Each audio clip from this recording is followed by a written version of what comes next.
Welcome back to வேதமும் கீதமும் பாட்டும் தாட்டும். உங்கள் அனைவருக்கும் அன்பின் வாழ்த்துக்களை தெரிவிக்கிறேன். உயிர்த்தெழுந்த ஆண்டவராகிய இயேசு 40 நாள் இந்த பூமியில் இருந்து தம்மை உயிருள்ளவராய் காண்பித்து அநேக தெளிவான திருஷ்டாந்தங்களினாலே தம்முடைய சீஷர்களுக்கு மிக அருகிலிருந்து அவர்களை புதுப்பித்து பலப்படுத்தி தம்மை வெளிப்படுத்தி கடைசியாய் பரலோகம் சென்றார். அவர் அந்த 40 நாட்களில் சீஷர்களோடு பல சந்தர்ப்பங்களில் உறவாடும் போது அவர் கேட்ட கேள்விகளைத்தான் நாம் தியானிக்கிறோம். உயிர்த்தெழுந்தவர் கேட்ட கேள்விகள், உயிர்த்தெழுந்த ஆண்டவர் இயேசு கேட்ட கேள்விகள் வேதத்தை வாசிக்கும் போது 10க்கும் மேலாய் வருது. ஒரு 12 கேள்விகள் வருது. அதுல அதுல யோவான் சுவிசேஷம் 21ஆம் அதிகாரத்தில் பேதுருவை பார்த்து அவர் கேட்ட கேள்வியை தான் நாம் தியானிக்கிறோம். 3 முறை கேட்கிறார் ஆண்டவர் பேதுருவை பார்த்து, நீ அன்பாய் இருக்கிறாயா என்று. பேதுருவை பார்த்து கேட்ட கேள்விகள், ஆண்டவர் இயேசு அற்புதம் செய்தார், அவர்கள் படகை நிரப்பினார், அவர்களுக்கு நல்ல இரவெல்லாம் கடலில் குளிரில் கஷ்டப்பட்டு வந்தவர்களுக்கு குளிர் காய்வதற்கு நெருப்பை மூட்டி வைத்திருந்தார், இரவெல்லாம் வேலை செய்து களைத்து போய் பசியோடு வந்தவர்களுக்கு மீன் ஆயத்தப்படுத்தி வைத்திருந்தார், ஒன்றுமில்லாதவர்களுக்கு மீனையும் கொடுத்தார், பசியா இருந்தவர்களுக்கு உடனடி ஆகாரத்தையும் கொடுத்தார். எவ்வளவு அன்புள்ள தெய்வம், எவ்வளவு கரிசனை உள்ள தெய்வம். இதை செய்த பின்பு வசனம் சொல்லுகிறது, யோவான் 21:15 அவர்கள் போஜனம் பண்ணின பின்பு இயேசு சீமோன் பேதுருவை நோக்கி, யோனாவின் குமாரனாகிய சீமோனே, இவர்களிலும் அதிகமாய் நீ இடத்தில் அன்பாயிருக்கிறாயான்னு கேட்கிறார். ஆண்டவர் 3 கேள்விகளை கேட்கிறார். 3 கேள்விகள். உயிர்த்தெழுந்தவரோடு ஒரு உன்னத உறவுக்குள் நாம் வர வேண்டும், ஒரு உயர்ந்த உறவுக்குள் வர வேண்டும், ஒரு உளமார்ந்த உறவுக்குள் வர வேண்டும், உள்ளபடி அவரோடு பேச வேண்டும். இந்த இடத்தில் நாம் கவனிக்க வேண்டிய ஒன்று, 15, 16 2 வசனங்களிலும் இவர்களிலும் அதிகமாய் அன்பாயிருக்கிறாயா என்று, அது அன்பாயிருக்கிறாயா என்ற வார்த்தை 15ஆம் வசனத்திலும் 16ஆவது வசனத்தில் அன்பாயிருக்கிறாயான்னு கேட்கிறார். 15ஆம் வசனத்தில் அதிகமாய் அன்பாயிருக்கிறாயா என்று கேட்கிறார். 16ஆம் வசனத்தில் அன்பாயிருக்கிறாயா என்று கேட்கிறார்.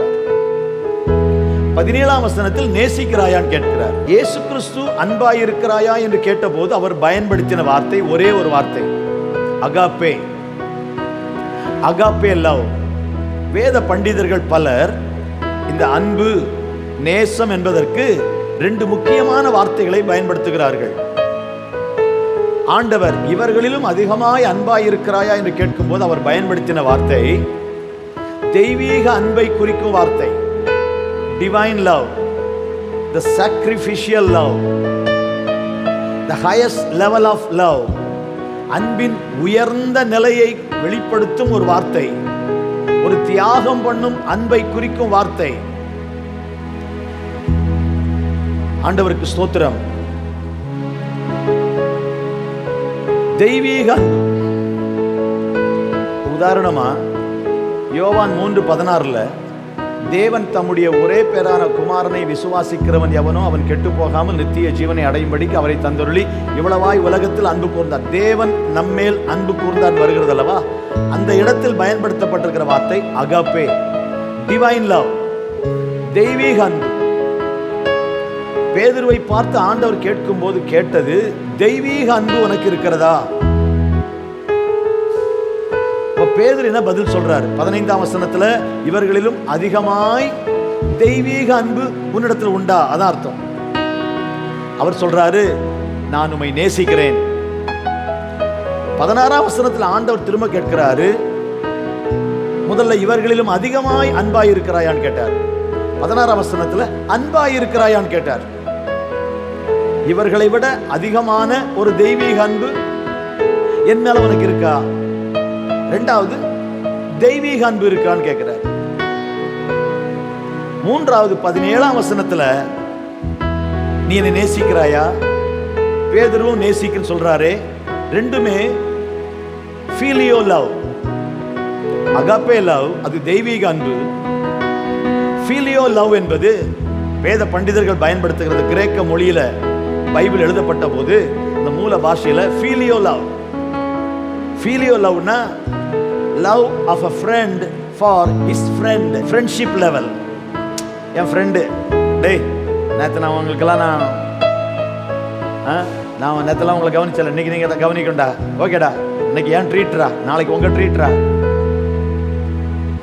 இந்த மாதிரி ஒரு friendship level, love of a friend for his friend, that's phileo love. ஆண்டவர் தெய்வீக அன்பு இருக்குதான்னு கேட்கும்போது ஒரு ஃப்ரெண்டு கிட்ட பழகிற ஃப்ரெண்டு மாதிரி தான் நான் உங்களை நேசிக்கிறேன்னு சொன்னார் பேதுரு. பேதுரு 3 தடவையும் நேசிக்கிறேன் நேசிக்கிறேன் நேசிக்கிறேன்னு சொல்லும்போது ஆண்டவர் எதிர்பார்த்த அந்த அன்பு இல்லை என்று தான் ஒத்துக்கொண்டார். அதான் அர்த்தம். தெய்வீக அன்பு இருக்கா? எல்லாரை விட அதிகமா தெய்வீக அன்பு இருக்கா? நாம் பாவிகளாய் இருக்கையில் கிறிஸ்து நமக்காக மரித்ததினாலே தேவன் நம்மேல் வைத்த தமது அன்பை விளங்க பண்ணுகிறார். தெய்வீக அன்பு, டிவைன் லவ். டிவைன் லவ் அது பிரதிபலன் எதிர்பாராத அன்பு. யார் தீமை செய்தாலும் நன்மை செய்யும், அதுதான் தெய்வீக அன்பு. உலக அன்பு நன்மை செய்தால் நன்மை செய்யும். If somebody does something good to me, I will do it. I will do it again for them. அவங்க செய்தாங்க நான் செய்கிறேன், அவங்க வந்தாங்க நான் போறேன், அவங்க கொடுத்தாங்க நான் கொடுக்கிறேன். ஆண்டவர் நம்மிடம் எதிர்பார்ப்பது தெய்வீக அன்பு இருக்கிறதா? நீங்கள் நேசிக்கிறீர்கள், ஆனால் நீங்கள் நேசிக்கும் போது யாரை நேசிக்கிறீர்களோ அவர்கள் உங்களை சரியாய் திரும்ப நேசிக்கவில்லை.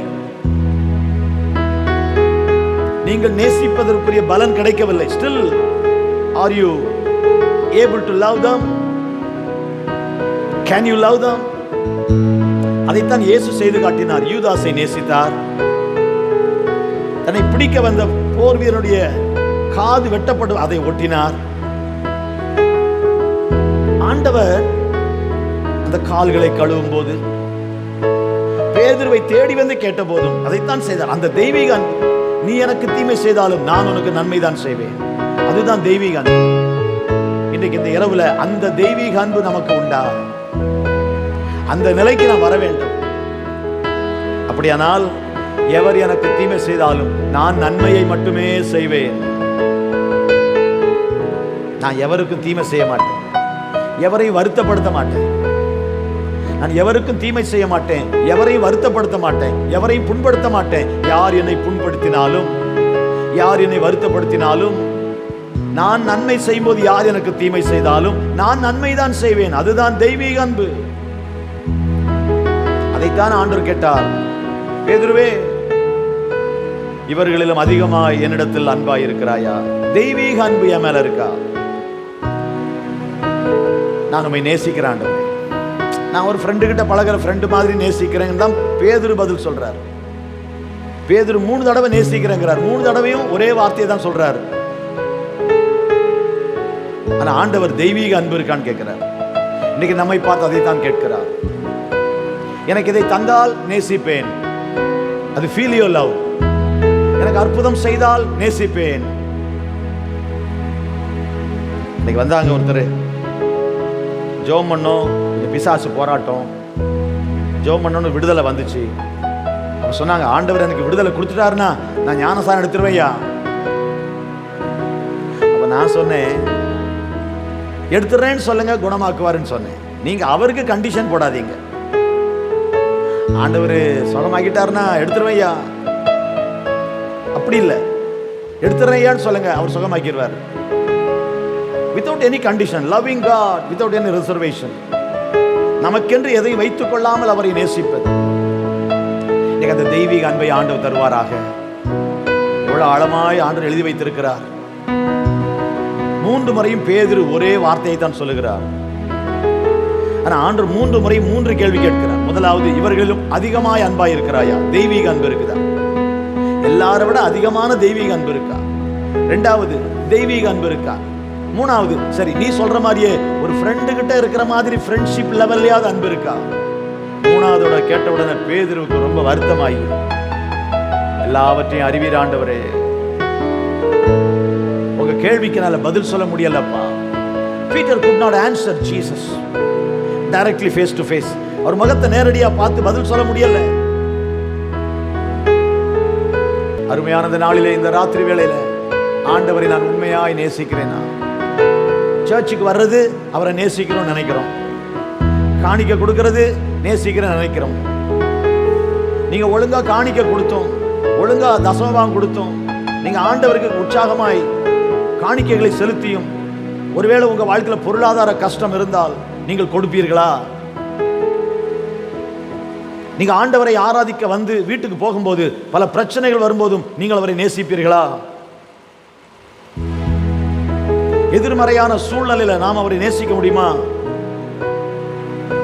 இதை செய்தனே, இதை செய்தனே, இதை செய்தனே, இதை செய்தனே, ஆனால் ஆண்டவர் எனக்கு அற்புதம் செய்யலையே என்று குறை சொல்லுவோமா அல்லது அவரை நேசிப்போமா? தெய்வீக அன்பு குறை சொல்லாது, தெய்வீக அன்பு முறுமுறுக்காது. அன்பின் லட்சணங்கள் என்ன என்று 1 கொரிந்தியர் 13ஆம் அதிகாரத்தில் போட்டிருக்கு. நீங்க அதை படிக்கணும். ஒவ்வொரு குடும்பமும் வாரத்தில் ஒரு நாளாவது படிக்கணும். ஒவ்வொரு ஃபேமிலியும் குடும்பமா உட்கார்ந்து அந்த 1 கொரிந்தியர் 13 படிக்கணும்.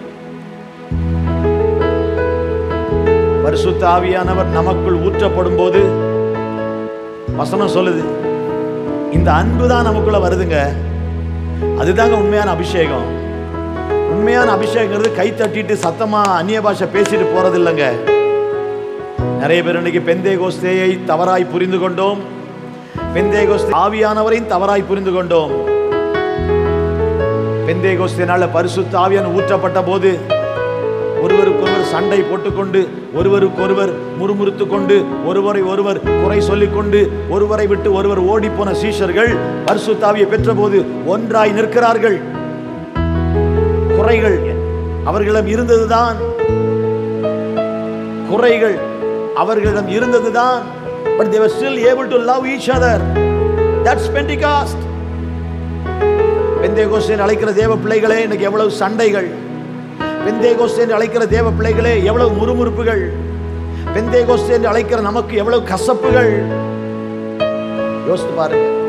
எத்தனை பேர் நல்ல முறையில் அந்நிய பாஷை பேசி ஆராதிக்கிறவர்கள் மனைவியோடு பேசுவதில்லை, கணவனோடு பேசுவதில்லை, அண்ணன் தம்பியோடு பேசுவதில்லை, சில வேளைகளில் போதகரோடு பேசுவதில்லை, போதகர் விசுவாசிகள் பேசுவதில்லை. இப்படிப்பட்ட கசப்புகள் இருக்கிறதே. ஆவியானவர் நமக்குள் வரும்போது ரோமர் 5:5 மேலும் நமக்கு அருளப்பட்ட பரிசுத்த ஆவியினாலே தேவ அன்பு நமக்குள்ள ஊற்றப்படுது. பெந்தேகோஸ்தே நாள்ல இந்த அன்பு வந்தனால அவர்கள் எல்லாரும் ஒன்றாய் நின்றார்கள். இன்னைக்கு ஆண்டவர் உங்களை பார்த்து என்னை பார்த்து கேட்கிறார், இந்த தெய்வீக அன்பு உண்டா? 2 கரங்களை உயர்த்தி, ஆண்டவரே நீங்க நன்மை செய்தா நேசிக்கிறேன், எனக்கு ஏதாவது பிரச்சனை வந்தா முறுமுறுக்கிறேன், அந்த நிலையிலிருந்து எந்த நிலையிலும் நான் உம்மை நேசிப்பேன். உம்மை நேசிப்பது போல என் உடன் பிறந்த சகோதர சகோதரிகளை நேசிப்பேன், என்னோடு பழகுறவர்களை நேசிப்பேன். 2 கரங்களை உயர்த்தி, ஆண்டவரே திராட்சை ரசம் பார்க்கிலும் இனிமையானவரே, திராட்சை ரசத்தை விட இனிமையானவரே, ஊற்றுண்ட பரிமளமே,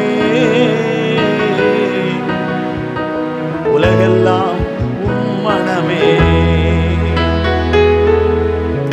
ஆண்டோடு வார்த்தை சொல்லுங்க, உம்மீது கொண்ட நேசம்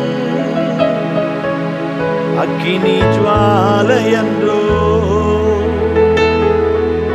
பொதுவா எந்த நெருப்பையும் தண்ணி ஊத்தினா அணைக்கலாம்.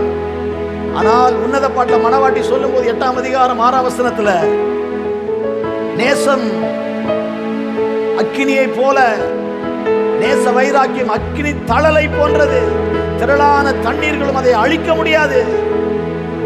ஏ அப்பா, என்ன மாதிரி ஸ்ட்ராங் லவ்!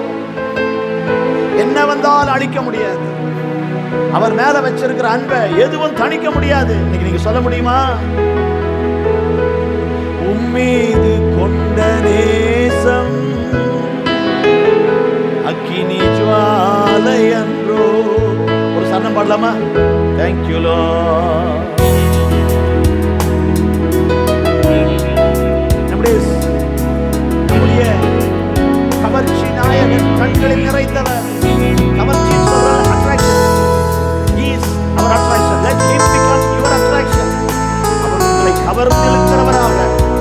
கவர்ந்தெழுக்கிறவராய் மாறட்டும்.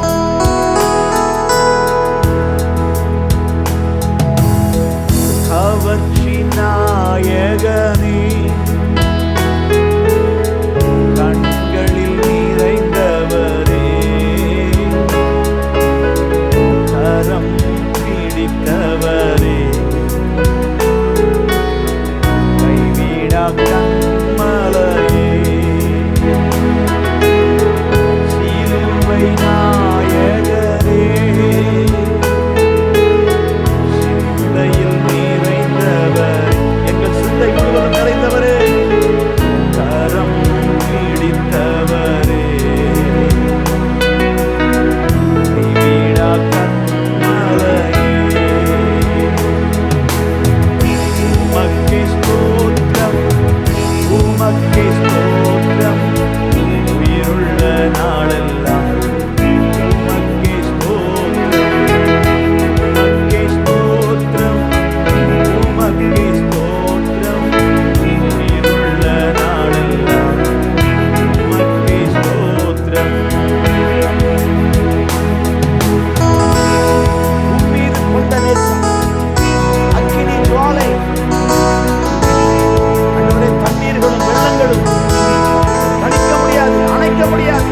அப்படிப்பட்ட அன்பு உங்க மேல வச்சிருக்கிறேன். இந்த பாட்டு சொல்லுது, உங்க வாழ்க்கை அப்படி மாறணுமே.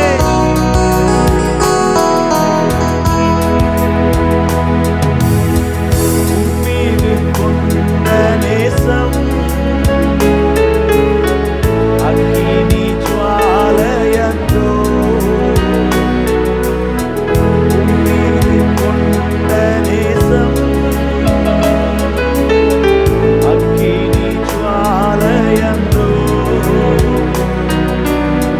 தண்ணீரும் வெள்ளங்களும் தணிக்க முடியாதையா,